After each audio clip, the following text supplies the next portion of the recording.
আসসালামু আলাইকুম শিক্ষার্থীরা, কেমন আছো তোমরা? আশা করি ভালো আছো। আমি আলিম দ্বিতীয় বর্ষের সঙ্গে আজকে ক্লাস নিচ্ছি। তোমাদের আজকে রুটিনে আছে বাংলা প্রথম পত্র। আজকে পদ্যাংশটি পড়াবো। তোমাদের এখন সব পদ্য যা আছে সিলেবাসে এখন তোমাদের অবশ্যই নতুনভাবে অনুশীলন করা এখন হচ্ছে তোমাদের কাজ। আবার পূর্বের পড়াগুলো নতুনভাবে বুঝে পড়ে নেওয়াই হচ্ছে কাজ।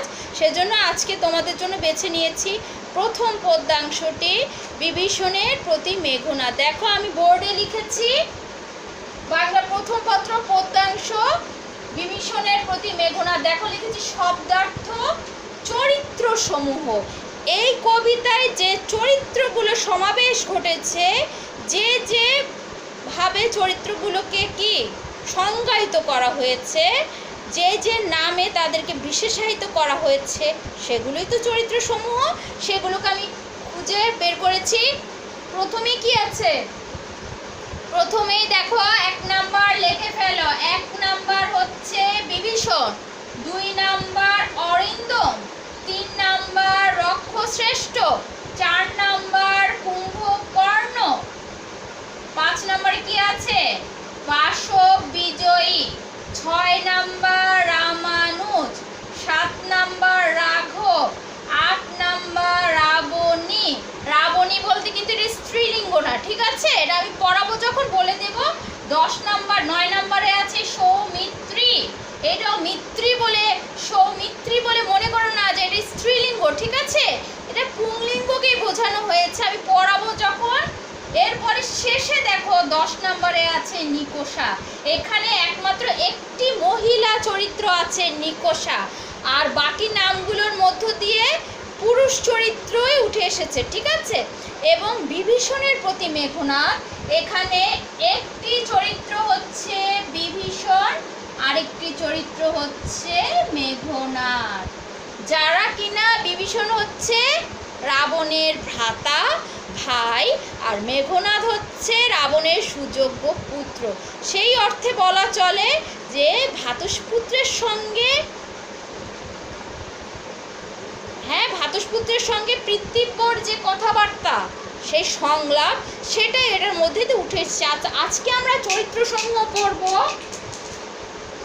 সময় নষ্ট না করে আমরা কি শব্দার্থে চলে যাই, ঠিক আছে? আজকে শব্দার্থগুলো পড়ব। বোর্ডটা একটু সরিয়ে রাখছি, তোমরা বই বের করো। বই বের করে শব্দার্থগুলো দেখো, আমি পর পড়ে যাচ্ছি।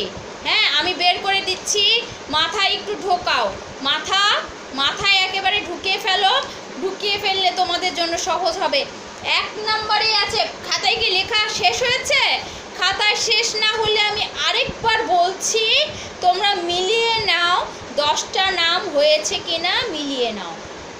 1 নাম্বার বিভীষণ, 2 নাম্বারে অরিন্দম, 3 নাম্বারে রক্ষশ্রেষ্ঠ, 4 নাম্বার কুম্ভকর্ণ, 5 নাম্বার বাসব বিজয়ী, 6 নাম্বার রামানুজ, 7 নাম্বার রাঘব, 8 নাম্বার রাবণী, 9 নাম্বার সৌমিত্রী, 10 নাম্বার নিকোষা। ঠিক আছে? নিকোষা কে? নিকোষা হচ্ছে বিভীষণের মাতা, আর মেঘনাদের কি মাতামহ, যেটাকে আমরা বলি দাদি বা দাদিমা, ঠিক আছে? তো শুরু করি আমরা তাহলে। প্রথমেই যে চরিত্রটি আছে 1 নম্বরে আছে বিভীষণ, রাবণের কনিষ্ঠ সহোদর, রাবণের যুদ্ধে সপক্ষ ত্যাগকারী, রামের ভক্ত। 2 নম্বরে আছে অরিন্দম, অরি বা শত্রুকে দমন করে, যে অর্থ, অরিন্দম অর্থ। এখানে মেঘনাদকে বোঝানো হয়েছে, এখানে অরিন্দম বলতে মেঘনাদকে বোঝানো হয়েছে। তৃতীয় শব্দার্থে চলে যাই, রক্ষশ্রেষ্ঠ। খালি পড়লেই হবে না, এগুলো কিন্তু লিখতে হবে, খাতায় লিখে আমাকে দেখাতে হবে, এটা হলো একটা মূল কথা, ঠিক আছে? সুতরাং একটু মনোযোগ দাও। আমি যেগুলো বলছি খুব বেশি কথা আমি বলবো না, অল্প সময়ের মধ্যে আমি ক্লাস শেষ করে দিব, কিন্তু একটু গুরুত্ব সহকারে শুনলে কি হবে, অল্প সময়ে তোমরা বিষয়গুলো পড়া হয়ে যাবে। একটা পড়া নিয়ে বেশিক্ষণ কিন্তু সময় নষ্ট করা ঠিক না, তাতে কি হয়, মনোযোগের বিঘ্ন ঘটে। 3 নম্বরে আছে রক্ষশ্রেষ্ঠ, রাক্ষসকুলের শ্রেষ্ঠ রাবণ। রক্ষশ্রেষ্ঠ বলতে রাবণকে বোঝানো হয়েছে। 4 নম্বরে আছে কুম্ভকর্ণ। কুম্ভকর্ণ রাবণের মধ্যম সহোদর। বড়জন হচ্ছে রাবণ, দ্বিতীয় ভাইয়ের নাম কুম্ভকর্ণ, তৃতীয় ভাইয়ের নাম বিভীষণ। তাদের মায়ের নাম কি? নিকষার 3 জন পুত্র সন্তান জন্ম দিয়েছেন উনি।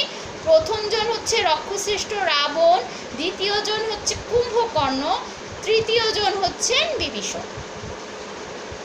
এরপরে 5 নম্বরে চলে যাই, বাসব বিজয়ী। দেবতাদের রাজা ইন্দ্র বা বাসবকে জয় করেছে যে এখানে মেঘনাদ। এখানে বাসব বিজয় বলতে কাকে বোঝানো হয়েছে? মেঘনাদ।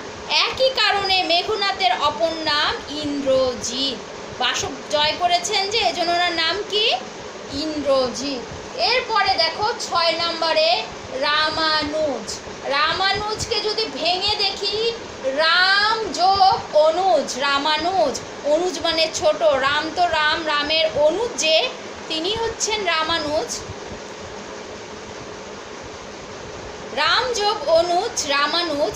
এখানে রামের অনুজ লক্ষণকে বোঝানো হয়েছে। এরপরে আছে কি 7 নম্বরে রাঘব।